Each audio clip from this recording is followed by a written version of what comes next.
اچھا مستقبل دینے کے لیے نہ شوکت نواز نے الیکشن لڑنا ہے نہ کسی اور نے، نہ کبھی کسی نے اس خواہش کا اظہار کیا ہے کہ برسوں کی محنت صرف اس لیے ہے کہ بہتر مستقبل دیا جا سکے۔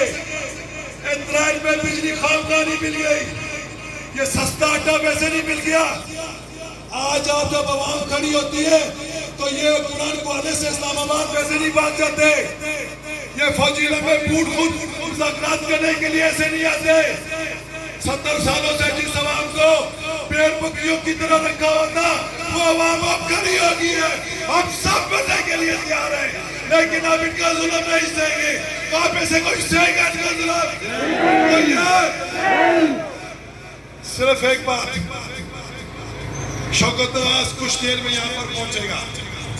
میں شوکت نواز سے عمر میں بڑا ہوں، میرا ایکسپیرینس زیادہ ہے، لیکن ہم نے نیت باندھی ہوئی ہے۔ میں صبح سے دوستوں کو کہہ رہا ہوں کہ جس کو ہم نے چن لیا ہے، جو ساتھ لے کے چل رہا ہے، سارے فیصلے اسی نے کرنے ہیں، سارے فیصلے اس نے کرنے ہیں، اور ہم اس کے اوپر اعتماد کرتے ہیں۔ اس لیے میں اس تحریک کا حصہ صرف اس لیے ہوں کہ اس تحریک کو شوکت نواز لیڈ کر رہے ہیں، بس میرا اس تحریک میں صرف اتنا کردار ہے، اور میں بطور ایک شہری اس تحریک میں صرف اسی لیے کہ میرے پاس ایک تجربہ ہے کہ میں سمجھتا ہوں کہ وہ بندہ نہ بکنے والا ہے نہ چھکنے والا ہے، نہ وہ سیاستکار ہے، سیدھی بات کرتا ہے۔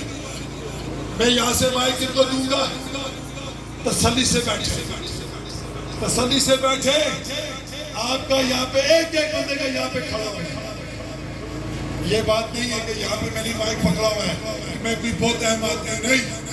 اس پنڈال میں، اس چوک میں، اس فضاد شہید چوک میں جتنے لوگ بھی آپ کھڑے ہیں، ایک ایک بندے کا یہاں بیٹھنا، کھڑا ہونا، یہ سنتکاروں کی، حکمرانوں کی، فوجی اسٹیبلشمنٹ کی موت ہے، ان کی موت ہے جناب خوروں کی۔